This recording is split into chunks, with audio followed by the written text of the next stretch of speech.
8 de la mañana, 8 minutos. Diputado Daniel Galliani, buen día, ¿cómo le va? Buen día Daniel, buen día a la audiencia. Llegó en punto porque no puede hoy ponerse como excusa eso del tránsito en Montevideo. No hay nadie en la ciudad. No hay nadie en la ciudad, no hay nadie. Parece que están todos en sus casas, expectantes escuchando el programa. Expectantes, escuchando el programa en sus casas aquí en Montevideo, también en todo el interior. Donde no hay nadie es en el Parlamento hoy, eso está claro. Hoy no hay sesión, no. Esta semana no hubo sesión, estamos dedicados a la tarea de representación, como decía el presidente.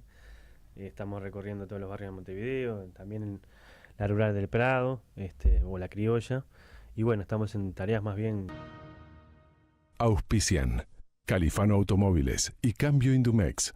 Presenta Blue Cross and Blue Shield de Uruguay, líder en calidad de prestaciones médicas. An independent licensee of the Blue Cross and Blue Shield Association. La entrevista. Con Daniel Galliani, diputado por Montevideo, integrante del Movimiento de Participación Popular. Hablando claro, con Daniel Castro.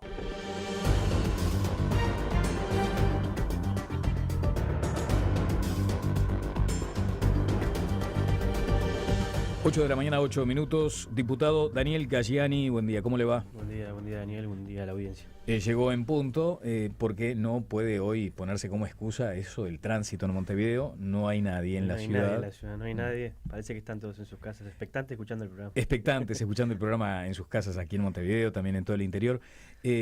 Donde no hay nadie es en el Parlamento hoy, eso está claro. Hoy no hay sesión, no. Esta semana no hubo sesión, estamos dedicados a la tarea de representación, como decía el presidente.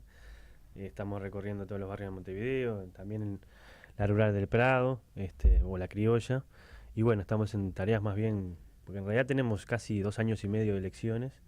Es bastante cansador, eso tendríamos que revisar en algún momento, pero bueno, estamos en las últimas etapas de 40 días de la próxima elección departamental y municipal, y creo que también es importante también trabajar con los vecinos para que puedan plantear sus inquietudes y también, ni que hablar, plantear sus críticas. Desde ya. Un informe periodístico que publica esta mañana el diario El Observador advierte sobre la aparente contradicción entre la voluntad del presidente Tabaré Vázquez de impulsar con cierta urgencia algunas iniciativas que deben tener tratamiento parlamentario y la ausencia de actividad en el Parlamento.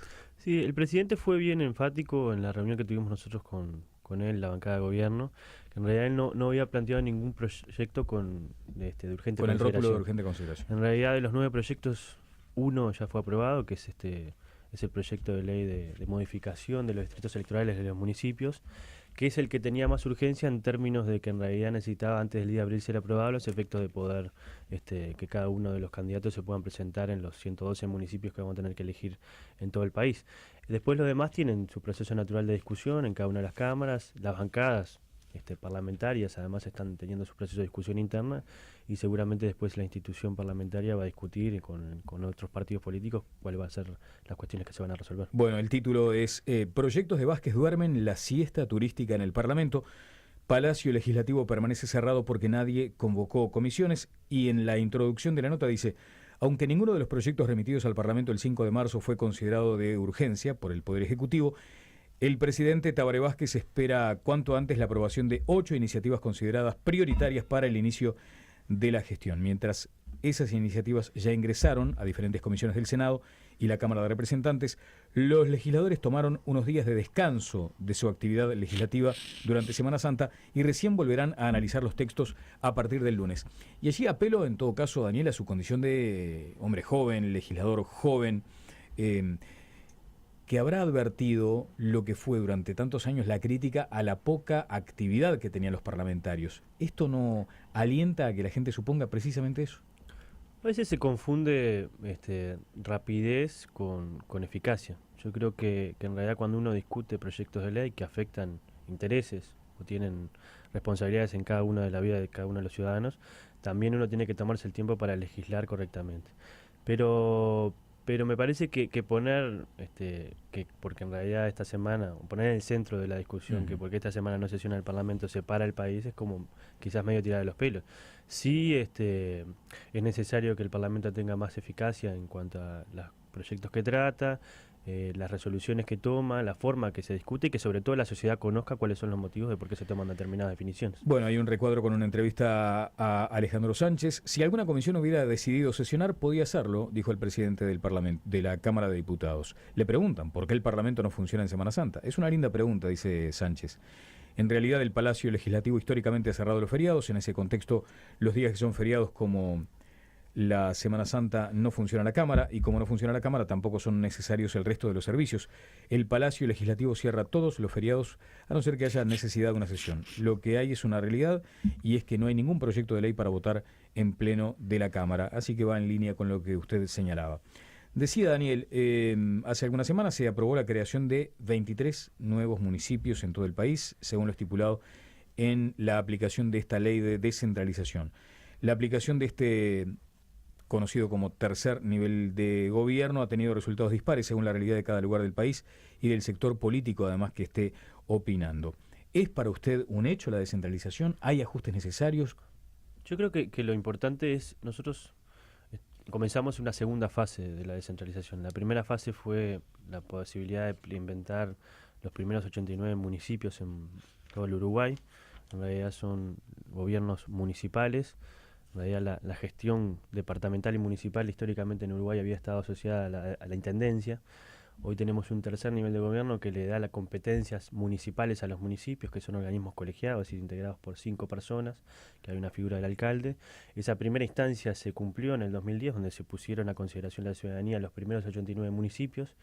Hubieron lugares donde los departamentos se municipalizaron el 100%, en el caso de Montevideo, Canelones, Maldonado, y en otros lugares donde hubieron una gradualidad quizás un poco mayor y se comenzaron gradualmente a implementar algunos municipios, y nosotros estamos en una segunda fase que es la implementación de 23 nuevos municipios, donde las localidades que tienen menos de 5.000 habitantes, o sea de 2.000 a 5.000 habitantes, se incorporaron a esta nueva realidad, y donde la idea es ir transfiriéndole competencias tanto departamentales a los municipios y también, además de competencias, recursos, tanto humanos como materiales, para que puedan llevar adelante la tarea.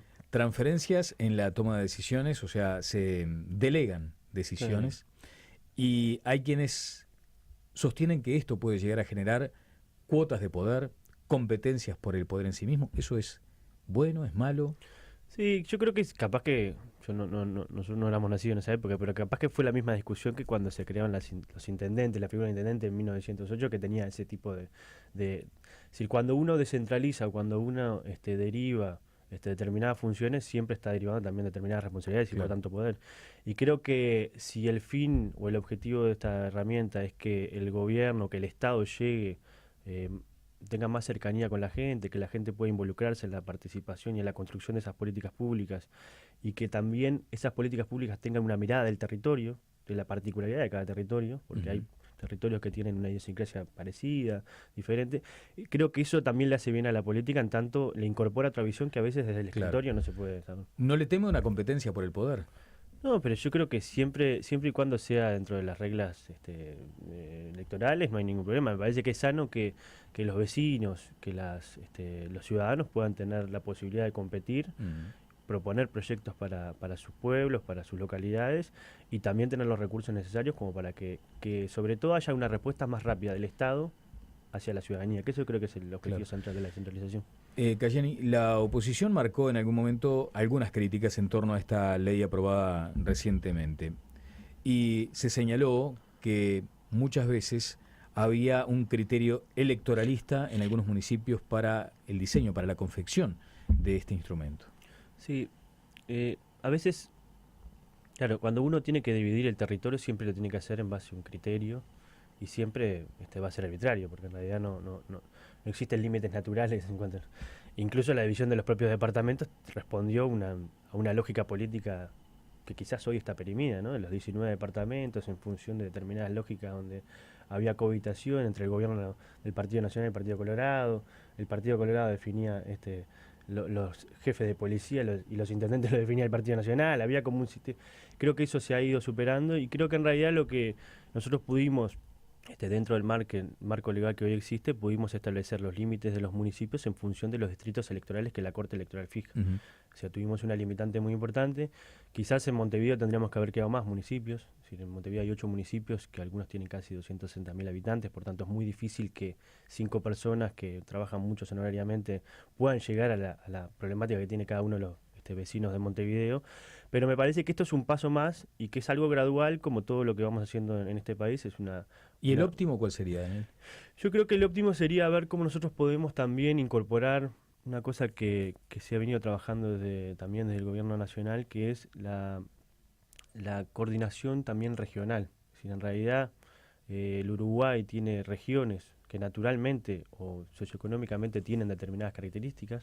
Es decir, el litoral tiene una característica de industrialización, el sur también una cuestión más agropecuaria. O sea, me parece que hay características socioeconómicas que tiene cada una de las regiones del país y me parece que lo importante es ver cómo el Estado, conjunto con los intendentes, las regiones y los municipios, Ujú. articulan una política de desarrollo país y también van orientando las inversiones públicas para que esas problemáticas que existen en algunos lugares, donde en realidad hay menos instituciones educativas, hay menos posibilidades de desarrollo para esas personas que viven en esas localidades, se puedan fomentar y desarrollar esas políticas y se pueda desarrollar el país en su conjunto. Bien, articular políticas. Uno se pregunta a escala, cuando observa el mapa, se da cuenta de nuestro tamaño, un país chico. Allí es donde puede llegar a suponerse que la descentralización eh, generaría dudas sobre quién efectivamente está tomando las decisiones.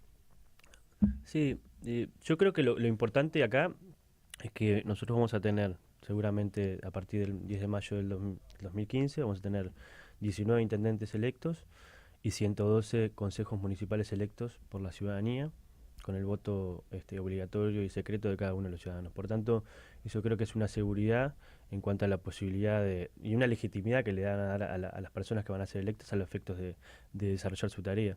Y me parece que lo importante, yo no sé si es mucha o poca cantidad de municipios, pero me Ujú. parece que lo que tiene que haber es una adecuada interrelación y coordinación entre las diferentes políticas, entre el gobierno nacional, el gobierno departamental y los gobiernos municipales. Desde el 2005 para acá, el gobierno del Frente Amplio ha intentado redefinir un poco lo que es el relacionamiento con los gobiernos departamentales. Sabido es que desde el 90 hasta el 2005 la Intendencia de Montevideo, en una de el gobierno nacional transfería recursos, parece que la Intendencia de Montevideo se había caído fuera del mapa y hasta el 2005 no recibía las transferencias que por constitución están establecidos, porque el gobierno nacional tiene que hacer a los gobiernos departamentales.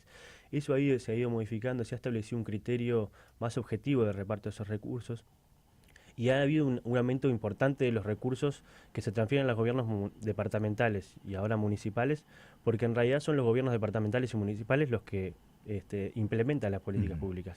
Y por tanto me parece que lo importante es cómo desde los gobiernos, de diferentes niveles de gobierno, hay una interrelación, hay una coordinación de las políticas y sobre todo hay una cooperación de la implementación de las políticas, porque me parece Ujú. que es lo más importante para el ciudadano. ¿Está garantizado que cuando se vuelquen recursos económicos a los gobiernos municipales no se apele al criterio político partidario, sectorial o acaso ideológico? Digo, por ejemplo, cito lo que se está mencionando como una circunstancia de paridad desde el punto de vista electoral. Imaginemos que el CH, que parece ser el municipio que en este momento está más disputado en Montevideo, es ganado por el Partido Nacional. ¿Está garantizado que aún así reciba los fondos constitucionalmente asignados? Yo creo que está garantizado en la medida que existe un programa de gobierno, tanto de la Fuerza Política Frente Amplio, no sé de los demás partidos, porque en realidad la Concertación no tiene un programa de gobierno, pero por lo menos el programa de gobierno del Frente Amplio establece que los criterios para... Se va a seguir avanzando en la descentralización, se va a seguir avanzando en profundizar las metas que tiene cada uno de los municipios, sin importar el color político donde esté.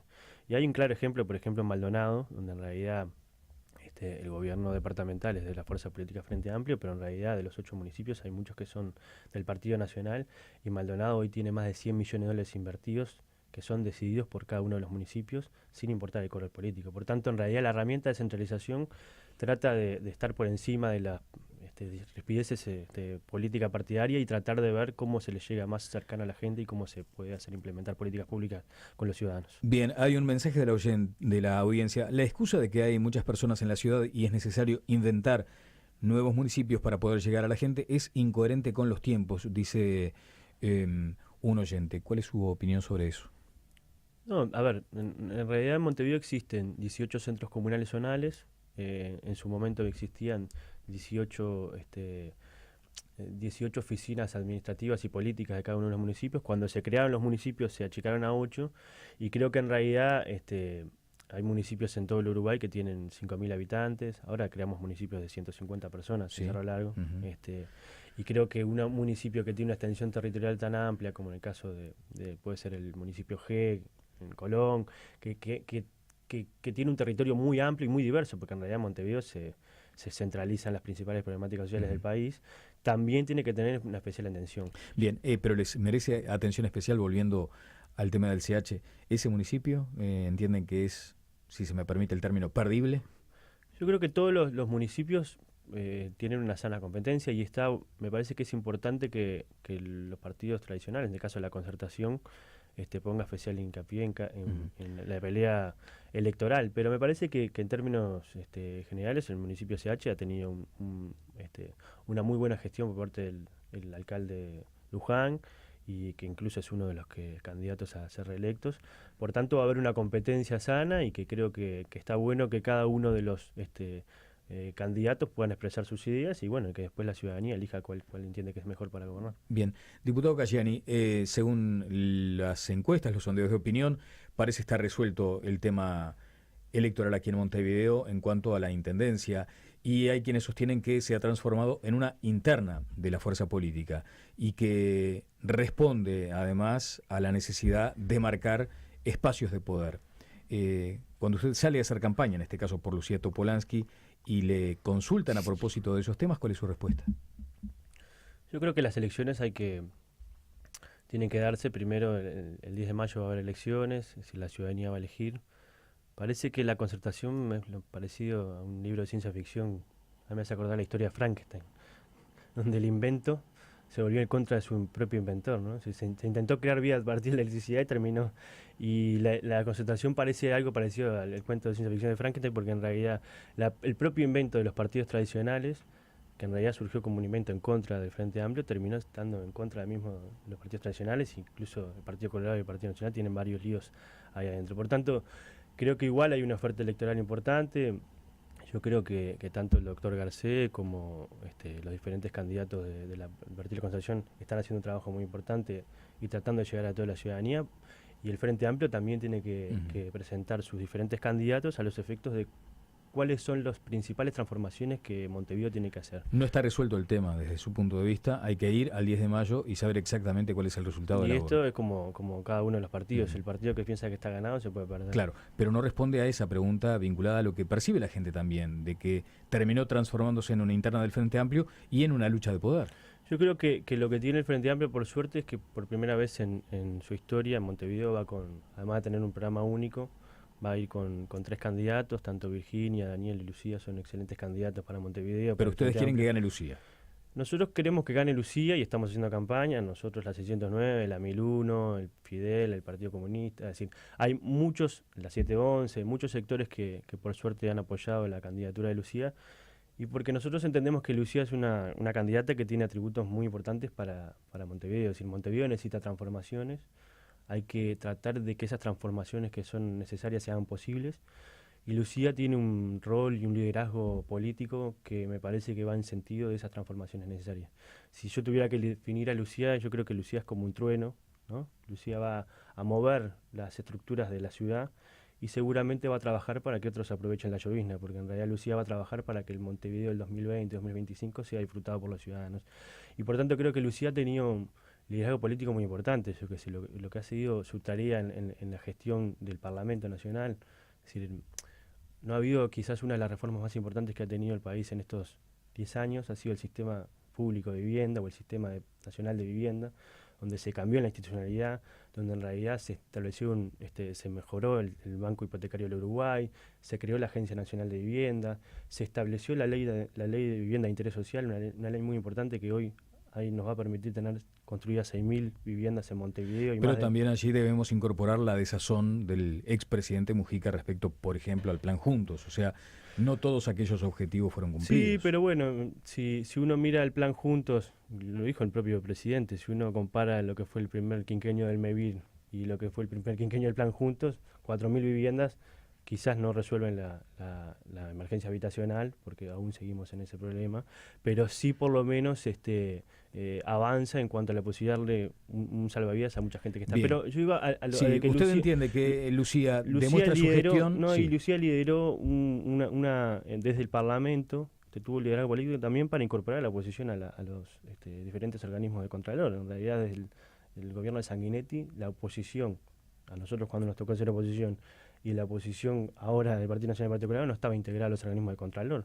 Por suerte eso se logró a partir de una negociación muy importante y la articulación de Lucía en el Parlamento, que creo que también esos son señas de identidad de los cambios que Montevideo necesita, porque Montevideo necesita transformaciones profundas. Nosotros llevamos 25 años de gobierno, hemos hecho un montón de transformaciones en la ciudad, pero también tenemos nuestras propias problemáticas. O sea, entienden que el perfil de Lucía Topolansky como articuladora permitirá avanzar, porque muchas veces se hace contrastar lo que es la capacidad de gestión que ha demostrado Daniel Martínez.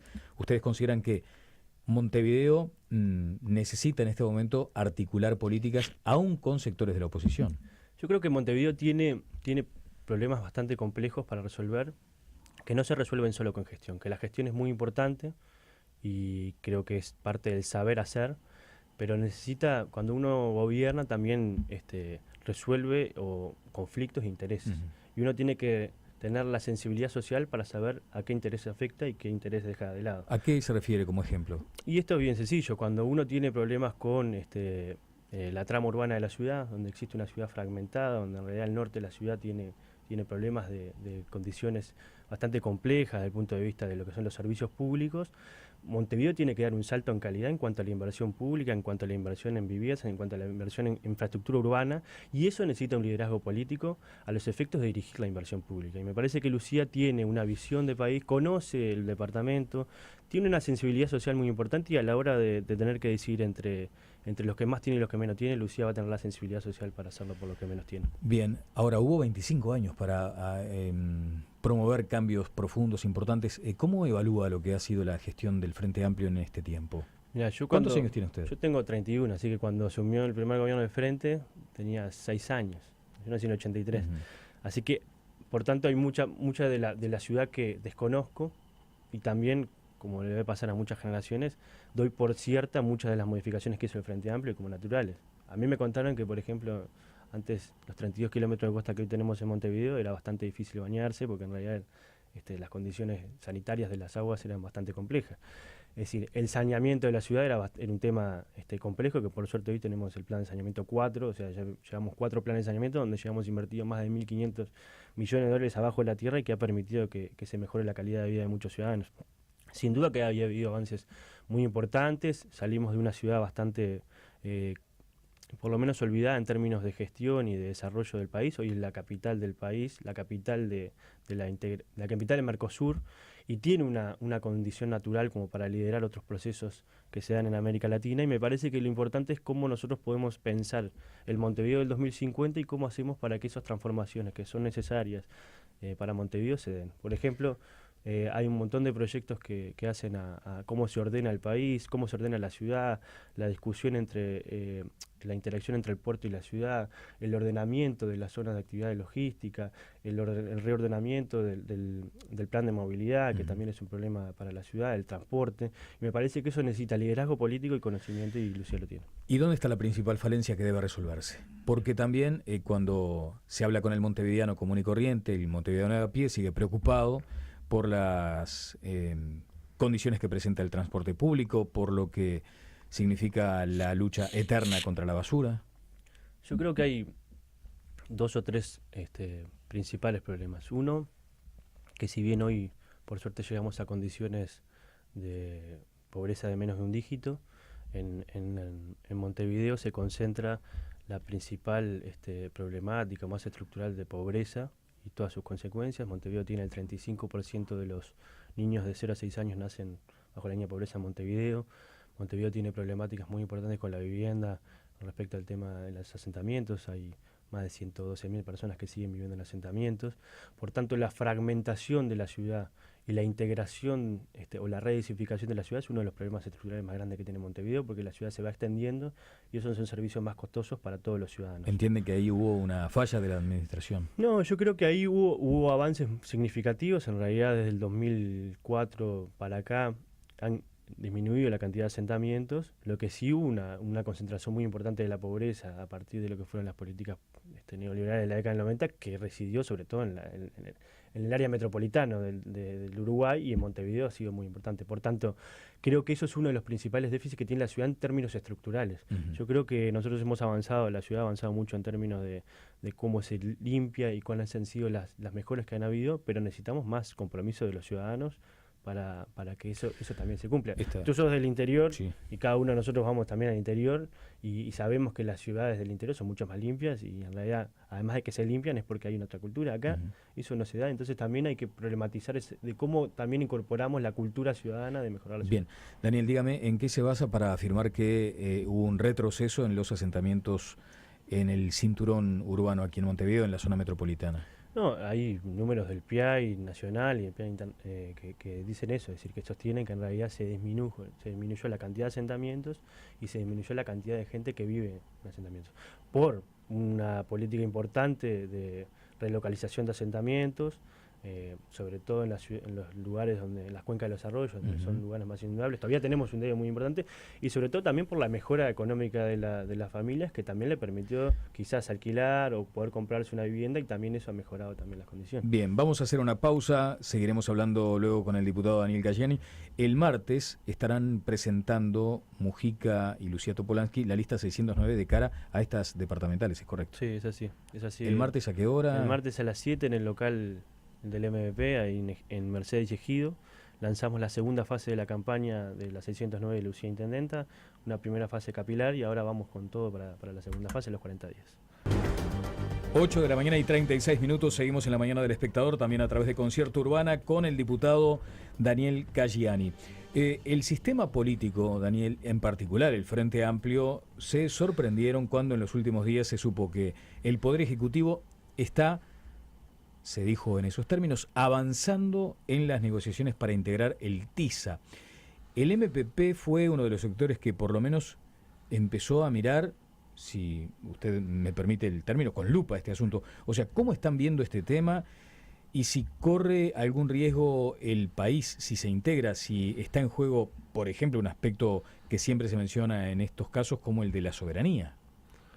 A ver, siempre las discusiones de inserción internacional y comercial del país siempre son bienvenidas, porque en realidad quiere decir que el Uruguay está avanzando y el Uruguay se ha incorporado a un montón de mercados que antes no existía. Por suerte hoy el Uruguay exporta el doble de países que exportaba en el 2005, hay una inversión importante en el aparato productivo, y eso ha permitido también duplicar o multiplicar las exportaciones que el Uruguay realiza, y eso es trabajo nacional y eso es mano de obra, que eso es importante.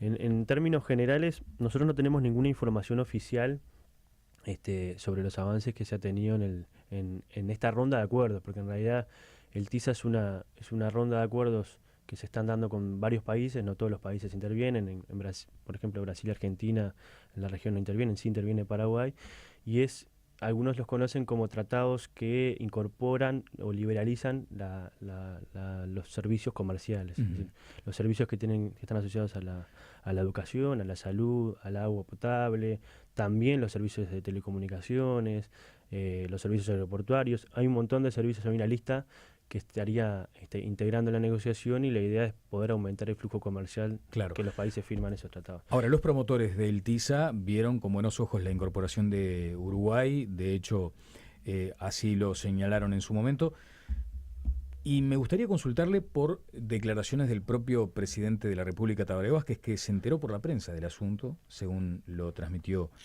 en una reunión. Mujica y Almagro no estaban informados de esto, o sea, el ex canciller Almagro participó de esta situación y obviamente uno supone que el presidente Mujica debería estar enterado. O sea, nadie sabía cómo venía armado esto.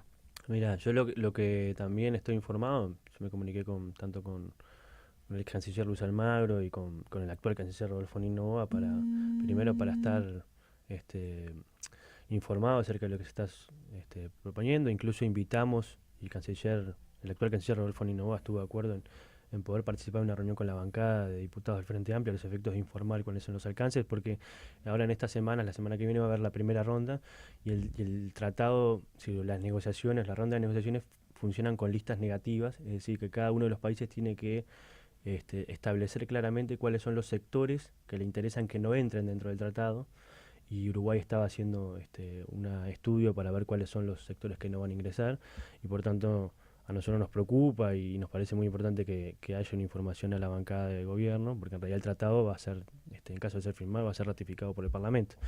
En realidad, esta decisión de ingresar a las negociaciones fue tomada por parte del gobierno anterior y tiene un sentido que es, bueno, en realidad como estas negociaciones son secretas, que eso es lo preocupante quizás, ¿no? Es decir, como en realidad son al margen de la Organización Mundial de Comercio, que es donde tendrían que realizarse estas conversaciones, el país decidió ingresar para saber qué se estaba negociando, cuáles eran los alcances de ese acuerdo, y en función de los alcances que ese acuerdo tenga, decidir o no si ingresar fehacientemente al acuerdo. ¿Y cuál es la postura sectorial a propósito de esto? Nosotros consideramos que cualquier avance que pueda haber en materia de relacionamiento comercial internacional, primero que nada tiene que ser contemplar los márgenes que hoy existe a nivel regional. Si tanto nosotros participamos de varios acuerdos comerciales, uno es el Mercosur, y por tanto nosotros no podemos establecer una política de integración que sea contraria a la otra política de integración, que en realidad nosotros tenemos uno de los principales mercados donde exportamos los servicios, es a nuestros países limítrofes, tanto Brasil como Argentina, por tanto no tener en cuenta esta realidad puede ser compleja.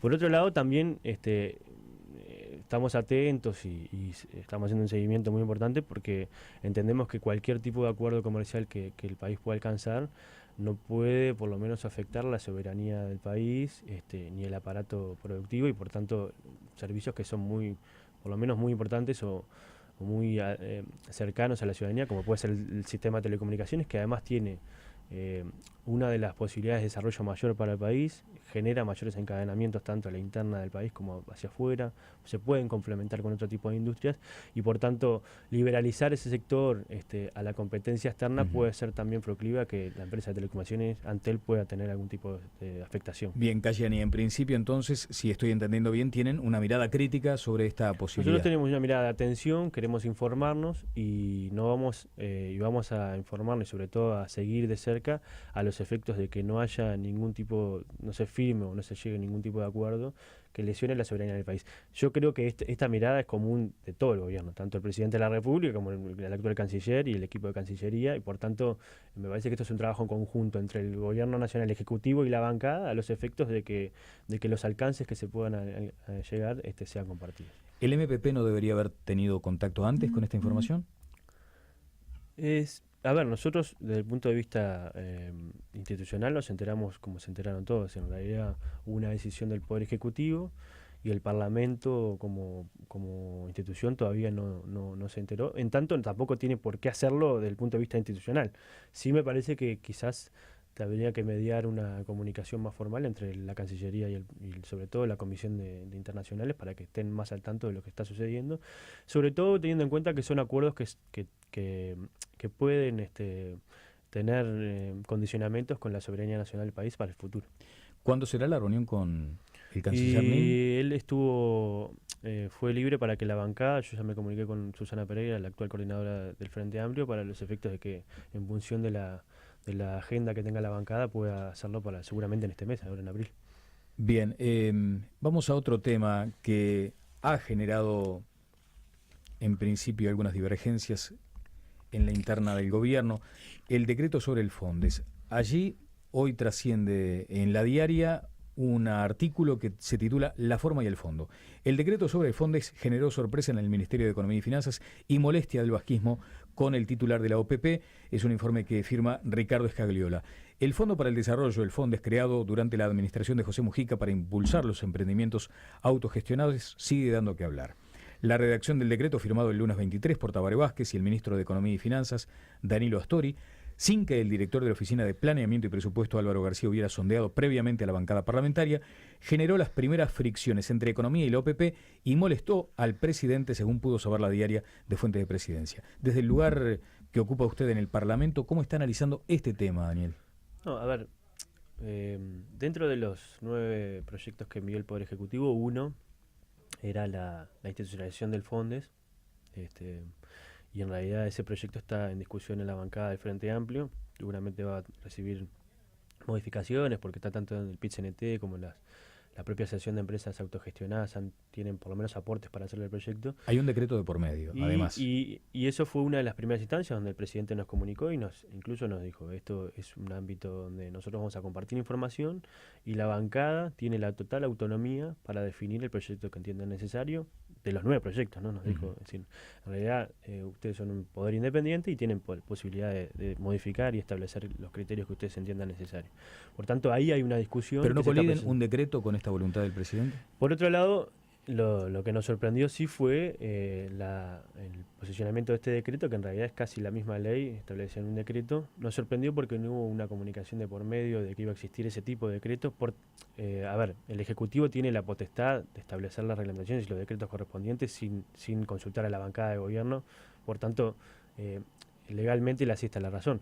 Lo que sí nos sorprendió es que en tanto había una discusión que se estaba procesando en la interna de la fuerza política, en la bancada del Frente Amplio, y donde había haber aportes de otros sectores sociales, que también creo que está bueno incorporarlo, se establezca este decreto, pero bueno, nosotros vamos a seguir discutiendo, vamos a tratar de que en realidad las incorporaciones que los diferentes actores sociales puedan expresarlas, se puedan incorporar al decreto y sobre todo tratar de que exista una herramienta. Nuestra principal preocupación es que siga existiendo una herramienta que atienda a la economía social y solidaria, que atienda a emprendimientos autogestionados por sus trabajadores, que son los que generalmente no consiguen recursos en los ámbitos bancarios o en las instituciones de fomento y crédito, y por tanto es necesario que exista por parte del Estado por lo menos un fomento, y me parece que esa es la principal discusión. Correcto. Álvaro García estructura este decreto y hay quienes entienden que debería haber cumplido una instancia parlamentaria de consulta con los legisladores oficialistas. ¿Ustedes entienden que allí de pronto García, el director del OPP, debería haber, no sé si el término es correcto, bajado o subido a la bancada? A ver, yo creo que, te repetía, desde el punto de vista legal asiste la posibilidad de establecer... Sí, eso es en lo legal, en la forma. Me parece que quizás nosotros veníamos de un sistema de trabajo que lo había instaurado el propio presidente Mujica, que era un diálogo más fluido entre el Ejecutivo y el Legislativo, a los efectos de que cuando las leyes lleguen al Legislativo tengan también una mirada incorporada de los actores que participamos en el Legislativo. Cada presidente tiene su impronta, y creo que en este caso quizás el compañero García no tuvo esa mirada o le faltó esa mirada incorporada al decreto, pero me parece que esto también es parte de el andamiaje de un nuevo gobierno que también tiene diferentes modalidades y bueno, también es parte del trabajo cotidiano. Bien, Daniel, ¿de aquí en más qué? Sobre el Fondes. Y aquí en más lo que se va a procesar es una discusión muy profunda, donde en realidad nosotros queremos que se incorporen las visiones, te vuelvo a repetir, de los diferentes actores, tanto del PIT-CNT, la Asociación Nacional de Empresas Recuperadas, bueno, las propias instituciones del Estado, como el INACOP, tienen también una visión para aportarle a la ley del Fondes, y por tanto nuestra intención es que todas esas incorporaciones, todas esas propuestas se puedan incorporar en un nuevo proyecto de ley y que el Fondes esté institucionalizado y sea una ley y sea una herramienta más para el fomento de las autogestionadas. Diputado Daniel Cayeni, muchas gracias por estos minutos aquí en la mañana del Espectador. No, muchas gracias a vos. Saludos.